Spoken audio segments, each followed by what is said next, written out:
So yeah, thanks for your willingness to join me here on the Prison to Promise podcast. My whole purpose for doing this is to inspire other people who've been justice impacted, folks who are in prison, folks who are coming out of prison, as well as family members of people dealing with the criminal legal system. Yeah. Thank you for inviting me. I appreciate the opportunity. Absolutely. I saw your story on LinkedIn and then saw the stuff you're doing, and I figured you have a powerful message to share. So I had to capture it. And so once again, I'm just grateful that you're here with me today. Thank you.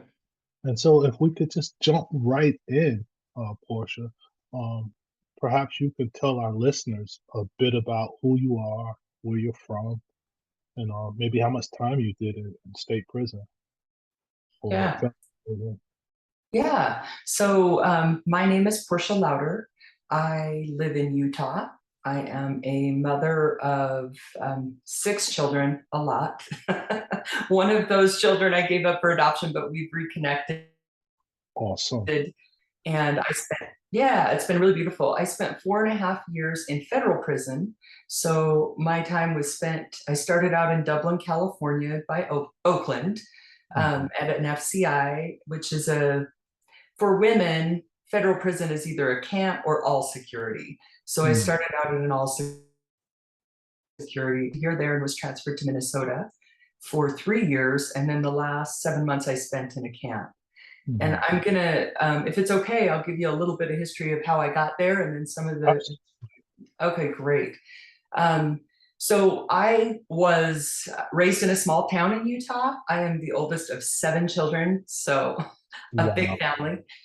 My younger years were fairly chaotic. My parents were really non-conforming. I think I could explain that as like they were hippies way before it was a thing. Like they just were down to earth. We lived in the country. We like my parents all organic, everything back then. They were really health oriented. And my mom was not a big fan of like structured education. She thought that, we should learn at home, but it was mostly like creative activities. And there's good things about that. The hard part for me was the lack of structure. So I started attending public school and I really struggled. And my first struggle was with relationships. So I found myself needing what other people thought of me, like especially boys. At 13, I was in relationships with older boys and ended up pregnant by the time I was 17. And so I was a young single mom. And I moved into a low-income apartment. I ended up getting pregnant again and having another child. And about that time, my dad got a job in Utah, in the city, in Salt Lake City. And so I hadn't even been to Salt Lake City. Like that's how small my world was. And when I came to the city, I remember thinking, I could get a job here. Like maybe my life could be different. And so I moved up and my parents helped with my kids. And I started working as a photographer. And that was something, yeah. And it was cool because all of my family had been into photography. So like my uncles owned studios and I Mhm. got a job doing that. And it really gave me more confidence in myself, Yeah. but I still struggled with that relationship need in my life and not really knowing my own worth, I guess I would say. And so I got pregnant again. I got another relationship. And this time, I think probably because I was a little older, I was about 23, and I had some experience, some life experience. I had been working as a photographer, and I thought, I can't give this child what he deserves, and I'm not really doing for my own children what they deserve. And so I made that choice to give him up for adoption, and it searched for the right family. Mhm. But after I had David, I felt totally empty inside. And I Mhm. think that was I got no counseling. I didn't know anything about working through the trauma. And I Mhm. started using drugs heavily. I started with prescription drugs to kind of fill that emptiness. And then I hit street drugs. Mhm. I So actually, it's and was, what's that?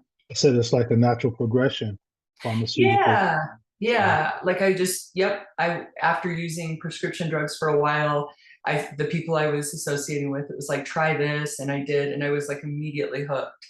And I was hustling and with, just with friends and leaving my children. And what happened for me was I came home late one night and my mom was sitting there with my son. My oldest son was about 9 at the time, and he had been crying for me for hours. And my mom just said, what would it take for you to change your life? If this little boy isn't enough, nothing ever would be. And Mhm. I walked downstairs with my son and I laid on the floor and I just sobbed. I begged God. I'm like, please help me. And I didn't have that connection with God at that point, but I knew I couldn't do it on my own. And my son was like, Mom, why are you crying? And it just over and over, I knew these, I just couldn't keep going. And so I walked across the street and I asked someone I knew that was in recovery. I mean, I didn't really know anyone that well, but he's like, yeah, let me help you. And he got me involved in, at first, and, Narcotics Anonymous and the 12-step program. Mhm. And I listened to what people had to say because honestly, I was so scared of my own thinking at that point. Like I didn't trust myself anymore. And I got sober and it was beautiful. Like, it was beautiful. Life gets really good when you get sober. Absolutely. Yeah. And so for me, I started my own business. I promised I would never get in a relationship again. I was like, that was as much of an addiction for me as the drugs. But I did meet actually the man that I'm married to now, and he wanted to adopt my kids. Oh, And yeah, it was beautiful. We started this life together, and I had about 4.5 years sober. My business was really booming as a photographer. I was shooting probably 200 weddings a year. And so things were going well, and I relapsed. mm, And I just, now I know this about myself. Like, even if I have, an injury, I just can't use narcotics because I fall so quickly for those. mhm. And I ended up getting involved in some illegal real estate deals. And I remember, at the time thinking, Chad and I started having kids together, and I had these other kids, and life was very chaotic. And I thought, well, if I could just make enough money to pay off my house or not have to work so much as a photographer. And then the drugs were involved, and I ended up, getting involved in these kind of equity deals where I was buying houses and beefing up the value and selling them. And it was in the 2005 to 2008, kind of that mortgage Yeah, insanity in the country. yeah, I And remember so, that. yeah, and so the FBI shows up at my house, and I'm just terrified. You know, you never want that. Right. Who would? Oh, wow. So Yeah, if I can go back real quick, because you raised some really interesting points, and one of the things you mentioned is like you reached out to a power outside of yourself. You were looking to God to help you, though right, you had never had a real relationship with the God. And right. so, what caused you to go that route? You know. Um, well, desperation. I would say the other thing was that I had never felt what it felt like to be so powerless. Like for me, the drugs had really taken my ability to do it. Like I couldn't keep a promise to myself. I Mhm. couldn't keep a promise to my kids. And the person I had become was someone I didn't even recognize anymore. It was like I felt like I was in such a deep hole. And I think that night it just broke my heart, like I can do more than this. And I didn't know where to turn.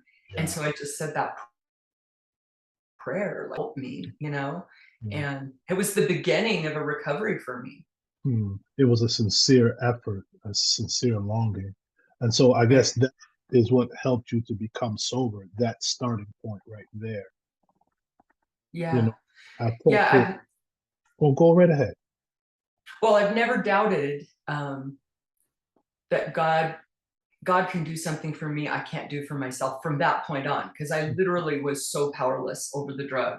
Like for Mhm. me to get sober seemed impossible, and yet I did. And so I knew that that was something outside of me. And it was not just that, though. It was living a principle-centered life. Mm. It was being kind. Yeah. It was like basing my life off of integrity versus my own thinking got me into such a terrible place. Like all my own pleasure seeking had really screwed me up. Yeah. I was so selfish. So, I yeah, had a conversation with someone yesterday, and one of the things I said is pretty much echoing what you said, and which is sometimes our very best thinking gets us in the worst predicaments. You yeah, know, yeah, that's yeah, and so you were sober for a while, and I'm asking this question for other folks because sometimes people get sober or they start living straight, and then they swear they're good and they don't need any more support. So what led right. to relapse, and then how did That. you overcome Yeah, thinking I had it figured out. Like that? for me, and I became very money driven, and Hmm. um, prison helped me really see what matters. So we'll get into that in a minute. But at that point, I think that I just thought that I had to prove myself to the world. I had failed so epically, and it was like, I'm going to be successful. And but really, I was perfectly okay on the inside. Like, I didn't need the outside world to tell me I was okay. I was okay.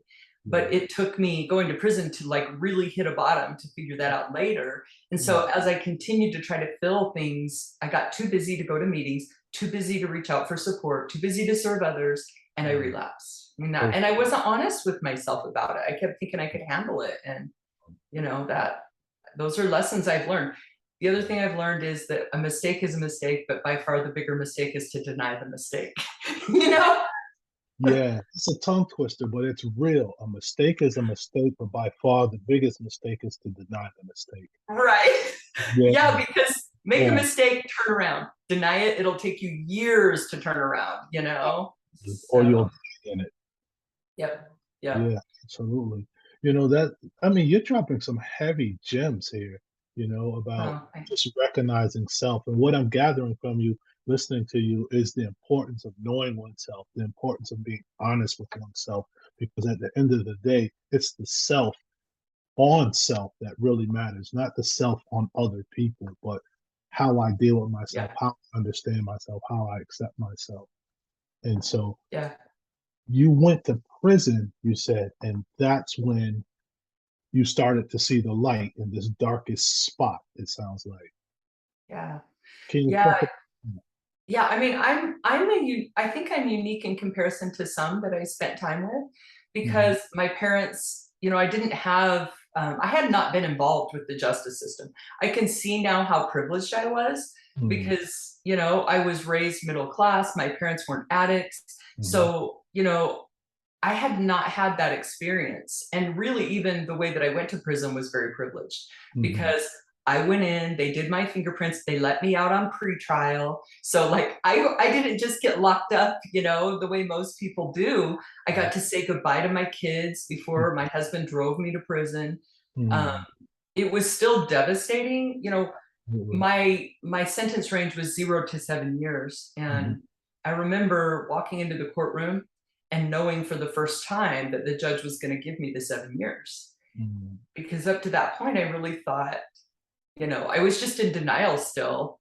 And when I sat down and I looked back at my family, that feeling of total loneliness was just so encompassing. It was like, what have I done? And yeah. I mean, if you've sat in a courtroom and they say the United States of America versus your name, Portia Louder, it's like, wow, my whole country's against me. Like, it's a really devastating experience. It's like And David against Goliath. It's like yeah, I'm like, who's for me? If they're against me, who's for me? absolutely the most powerful nation on the earth is against me. How can I win? Yeah, that can Yeah, really be devastating. It really probably wipe away yeah, confidence, faith, hope, all of that. Put you in a yeah. dark place. I think I was very fortunate because, I stood up and I told the judge and the community and my family how sorry I was. And he said, well, thank you, and I'm going to give you the 84 months, which is 7 years. Mm, And then he wanted to take me into custody that day. And my husband stood up and he pled with the judge on my behalf. I mean, Mm. how many people have someone that's willing, after all that we, and the judge gave me 8 weeks to say goodbye to my kids. And I think, I knew at that moment, as low as I felt, that I wasn't going to have to do it alone. Yeah. And there's a lot of people that do have to do it alone. And that hurts my soul because I know how important it was for me to have somebody support me through that experience. Mhm. Um, it was And still painful, but definitely helped. someone there, yeah, helps to deal with the pain, help buffer it. And then, I think also that having that solid support network, be it one person or a whole tribe, helps with your recovery as well. Mhm. Because it's a traumatic Oh yeah. experience being ripped out of the society and being placed in such a drastic environment. It's mind-blowing to me because when I got to prison, I was like, I feel so low. I Mm, mean, I went to a class. So I was very fortunate because I got a job in education and I saw a class called Explaining Your Conviction. And so I mm, walked into that class and I said, I want to help any way I can. It was more like a support group where we could talk about what we had been through. And mhm, I'm telling you, every person's experience is so filled with pain, having walked through that. I yeah. had women that were like tough on the rec yard, breaking down in tears and Mhm, talking about curling up in a ball in their cell after they were sentenced and just feeling the most devastated loneliness and yeah. Yeah. brokenness. And then we go to prison and we're on ice. I mean, we're stuck, our feelings are all just right there. And, Mhm.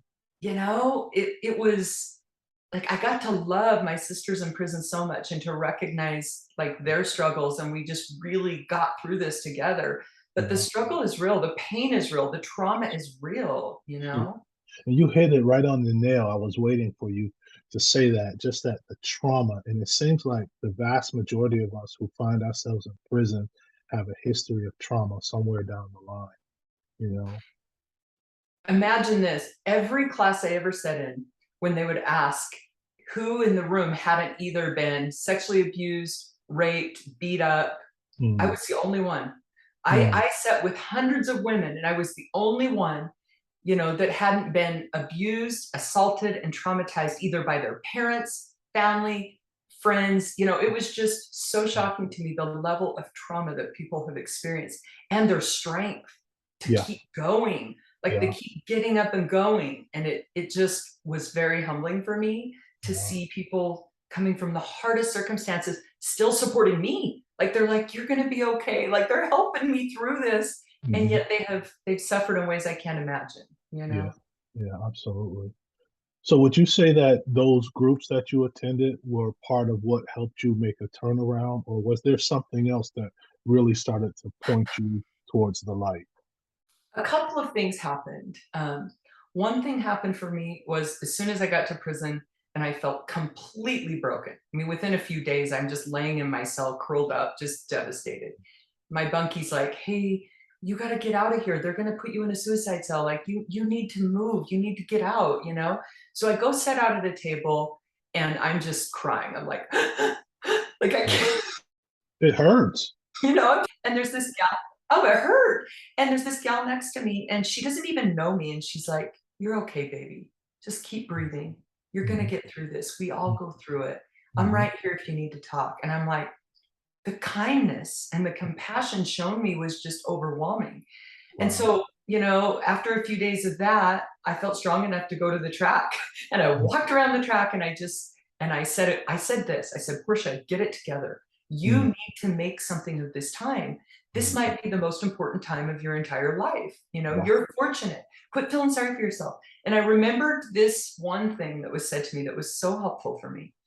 Before I went to prison, I was court ordered to see a therapist. I didn't want to go. I wasn't listening to what he had to say, at the time. But he told me, he said, "Portia, as hard as it would be for you to go to prison, if you went to prison for 7 years, you could still become an amazing person. If Mhm, you stayed out here in your addiction, that's not the case. Because in mm. addiction, you're disconnected from everything and everyone you love. But in Wow. prison, you could still become an amazing person." And I realized when I remembered back to that and I thought, that is my option. Yeah. I can become an amazing person. And I Hmm. went back and I made a list and I was like, I can read, I can study, I can connect, I can Hmm. I can work on me. And Wow. that really helped me because I believed that there was something I could do with my time that would matter. And Hmm. and so I was very blessed. I met women that helped me on my journey. I listened to their stories. I walked through the pain of my past, and I learned so much. But it Mm. was the hardest thing. It was so hard, I you can know? only imagine. I can only imagine because I've been there. I did 8 years myself. Oh, Uh, wow. yeah, so I definitely know. I've been out for well over 20 years, but everything that you're saying is so resonating with me.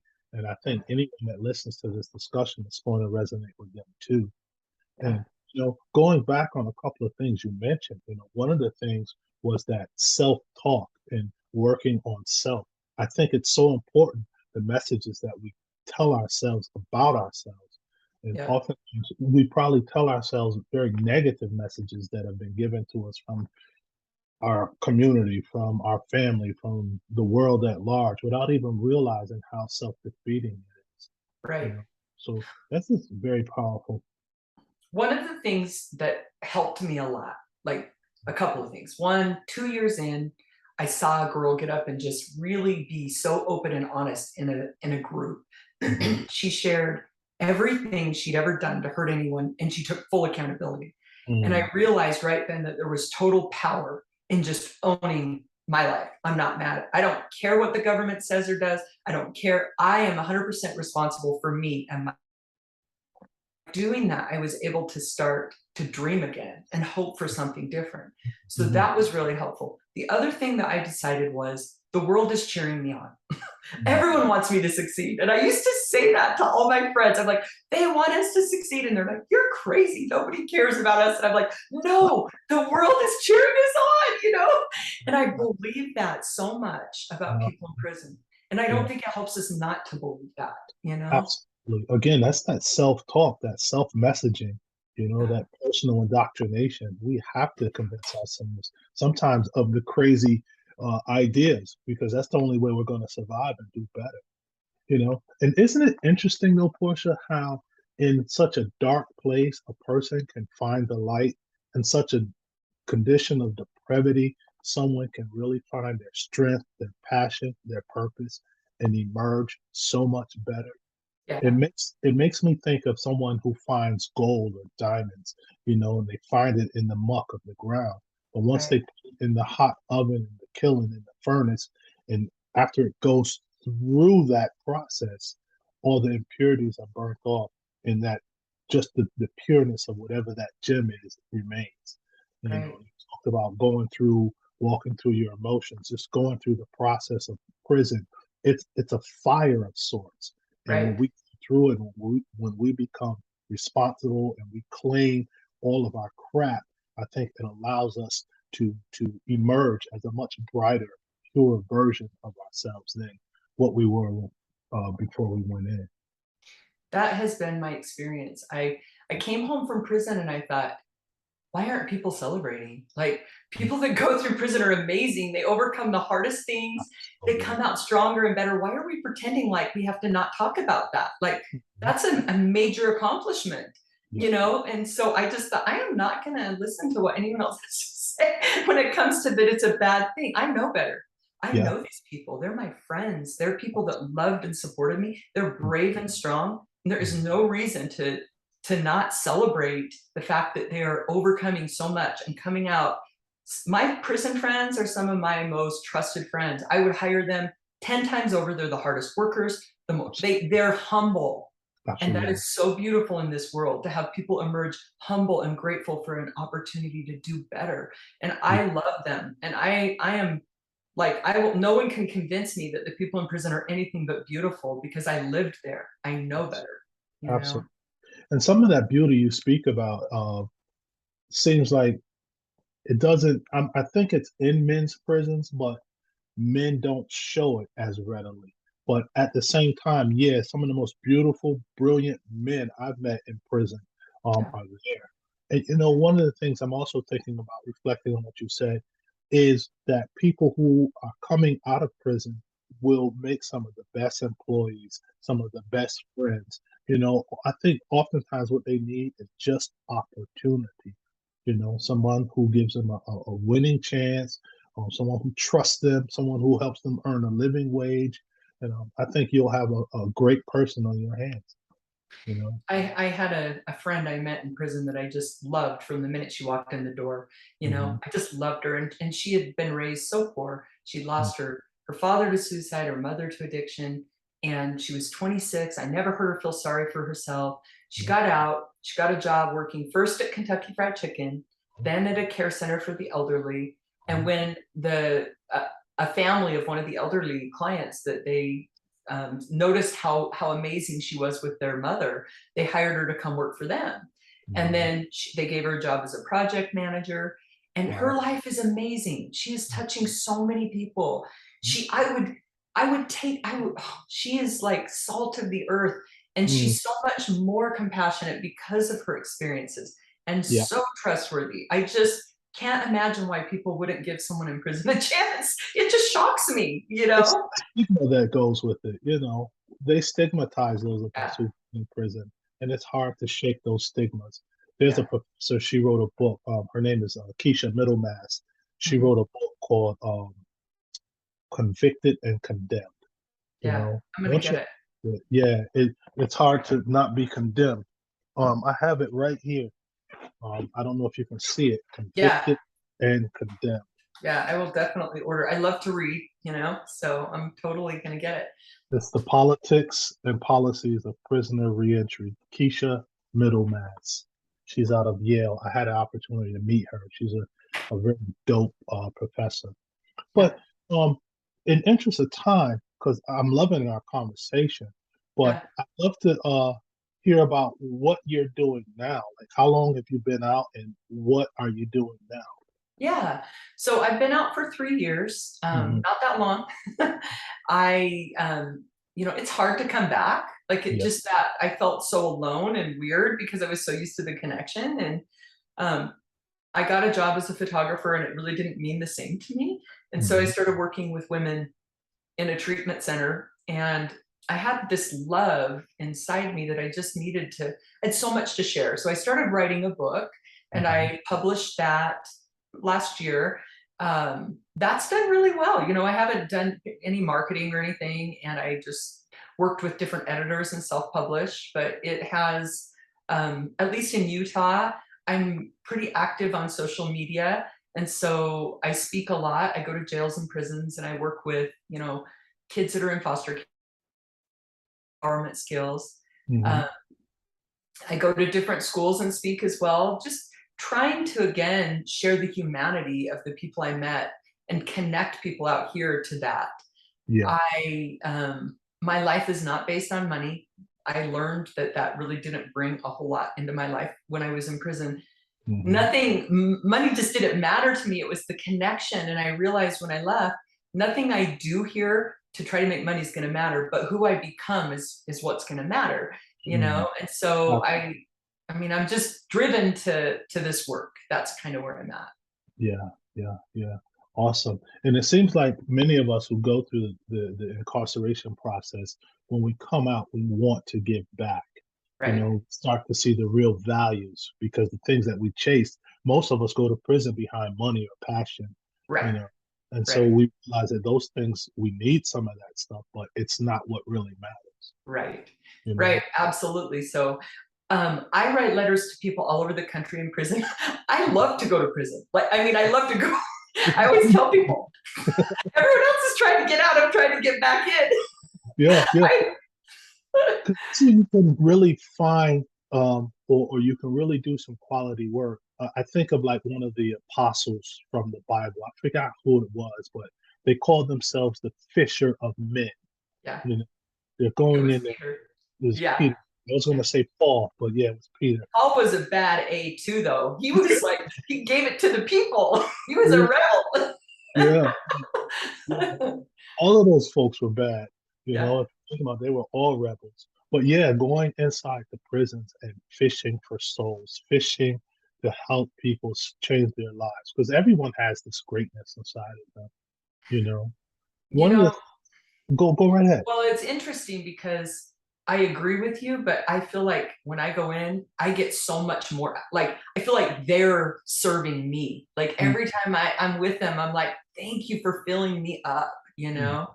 But anyway, sorry to interrupt. No, no, this is a two-way conversation, no interruptions. I love conversations like this because we both have so much stuff bubbling over.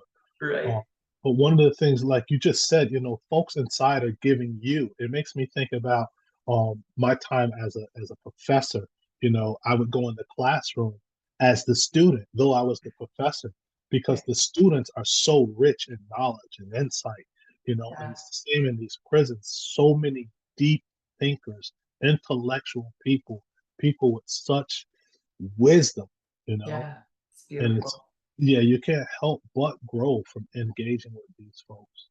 But one of the things I wanted to share with you was this ideal um, of doing a art project or a research project utilizing your photography.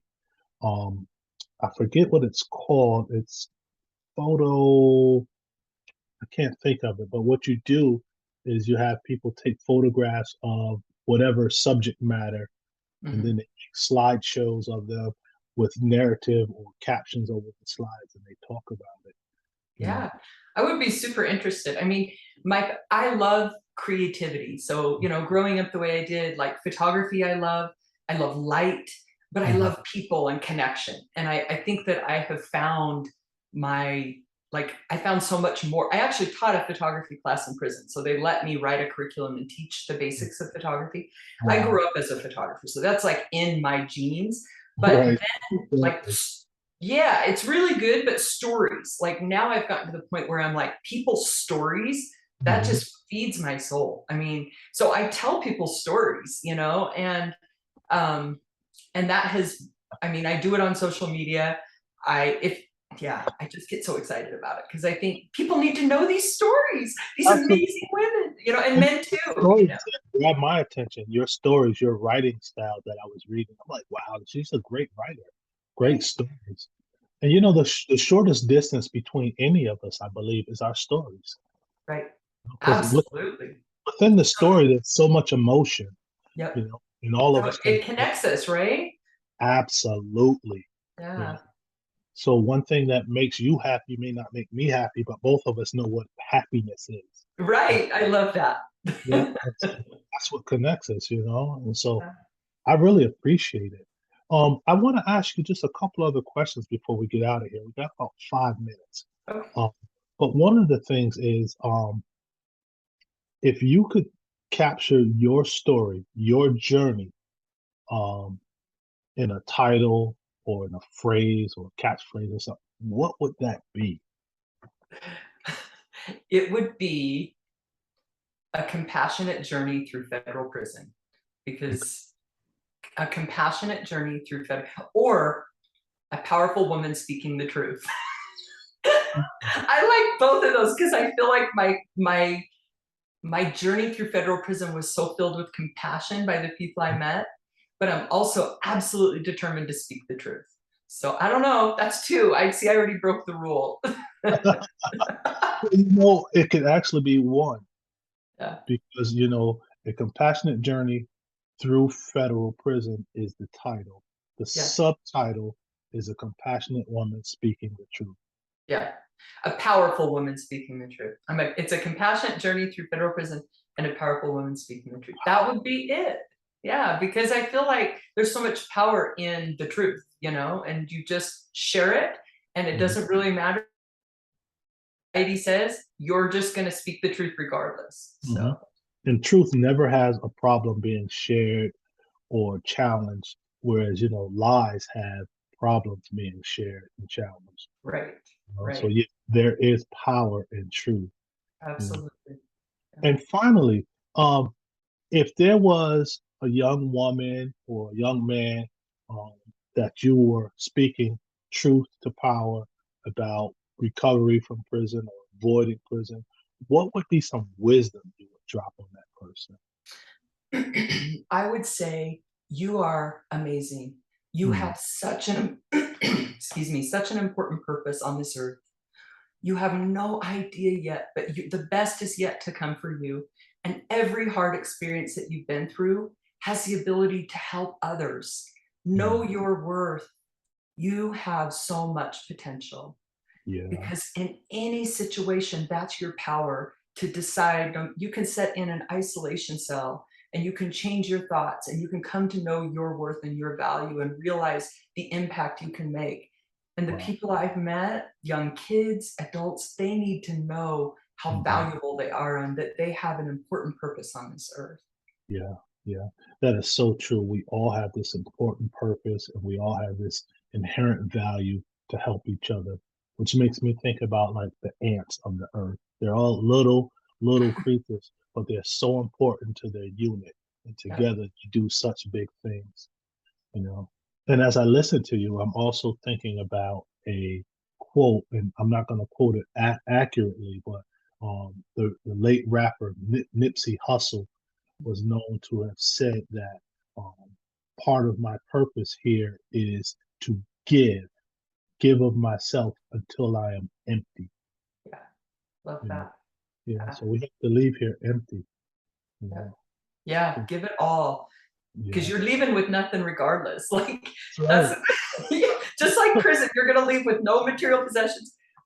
I still wear like the same t-shirts and this. I just keep my life so simple because I know what matters is inside of me now. And yeah, prison did that for me. So I'm grateful. I'm with you on that. You know, if I didn't go to prison, I would have died. I wouldn't have had an opportunity to become Dr. Waleed. I wouldn't have had the opportunity to have this podcast, to touch students, to touch people wherever I go. So I definitely understand you.